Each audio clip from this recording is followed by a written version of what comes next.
غزوہ احد اور بیچ میں تھوڑا سا غزوہ بدر کا اشارہ۔ یہاں آپ کو نبی کریم صلی اللہ علیہ وسلم ایک اسوہ عالم کے طور پہ بحیثیت قائد بھی دکھیں گے۔ آج آپ کو اللہ کے نبی کا وہ روپ دکھے گا کہ جس کو کہتے ہیں کہ مشکلات میں ڈال کر، مصائب میں ڈال کر کسی کو پرکھنا، آزمائشوں میں ڈال کر کسی کو لینا۔ تو نبی صلی اللہ علیہ وسلم بحیثیت قائد بھی آج آپ کو اس بارے میں دکھنے والے ہیں۔ آپ ایک عظیم انسان کے روپ میں دکھیں گے، آپ پر امید شخصیت دکھیں گے۔ کیسے لوگوں کے حوصلے ٹوٹ گئے غزوہ احد میں، لیکن آپ کے نہیں ٹوٹے۔ آپ راضی برضا رہنے والے، صبر کرنے والے بھی دکھے، اور پھر آسانیاں بانٹنے والے دکھیں گے، خوشخبریاں دینے والے دکھیں گے، اور آپ نرم مزاج دکھیں گے، ایک معلم دکھیں گے۔ اللہ کے نبی ایک فاتح کے روپ میں بھی دکھیں گے، کامیاب و کامران کے روپ میں بھی دکھیں گے۔ ایک اچھا قائد کون ہوتا ہے؟ اللہ کے نبی کے وجود میں یہ آپ کو دکھے گا۔ کیسے ساتھیوں کی خطاؤں سے درگزر کرنے والے دکھیں گے، اور کیسے لوگوں کی غلطیوں کے باوجود بھی ان کو ساتھ لے کر ان سے مشورے کرتے ہوئے دکھیں گے۔ کیسے نرمی کا آپ مجموعہ تھے۔ آئیے ذرا ان ساری باتوں کی روشنی میں پیارے نبی کے بارے میں قرآن پاک کیا کہتا ہے، اور یہاں آپ کو غزوہ احد کا قصہ ملے گا۔ تو یہاں نبی صلی اللہ علیہ وسلم کے بحیثیت قائد ہونے اور پھر اتنی تکلیفوں سے گزرنے کے باوجود اخلاق کے اعلیٰ نمونہ ہونے کا تذکرہ ملے گا۔ تو ان آیات پہ الحمدللہ ہمارا رب بھی ہو رہا ہے آگے بیچ میں، تو اس پہ بات کریں گے نبی صلی اللہ علیہ وسلم کے اخلاق کی۔ آپ کا اخلاق کیسا تھا؟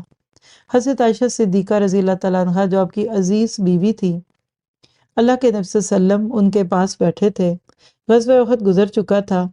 رسول اللہ صلی اللہ علیہ وسلم کی پوری زندگی دعوت دیتے ہوئے اور حق کا دفاع کرتے ہوئے اور دشمنان اسلام کے ظلم و ستم اور جبر و قہر کا مقابلہ کرتے ہوئے گزری۔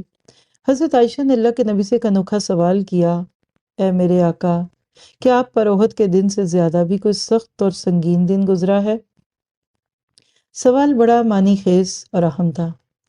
احد کے میدان میں مسلمانوں کا بہت نقصان ہوا تھا، اور آپ کو یہاں یہ قصہ اس لیے سنا رہی ہوں تاکہ آپ اگلی آیتوں کو کان لگا کر سنیں کہ اسلام کے رستے میں کس کس مشکل سے میرے پیارے نبی گزرے، پھر بھی صبر اور استقامت کے پہاڑ بنے رہے۔ اسی جنگ میں سید الشہداء امیر حمزہ رضی اللہ عنہ کا غم کبھی بھلا دینے والا نہیں تھا۔ خود آپ کے اپنے 2 دانت مبارک شہید ہوئے، آپ شدید زخمی ہو کر گر گئے، مگر آپ پر احد سے بھی زیادہ سخت دن گزر چکا تھا۔ اللہ کے رسول صلی اللہ علیہ وسلم حضرت عائشہ کو جواب دیتے ہوئے فرماتے ہیں، ہاں عائشہ، تمہاری قوم کے ہاتھوں مجھے جن مصائب کا شکار ہونا پڑا، ان میں سب سے مشکل اور سنگین دن وہ تھا جب میں اسلام کی دعوت پیش کرنے کے لیے طائف گیا تھا۔ یہ صحیح بخاری کی روایت 3231 ہے۔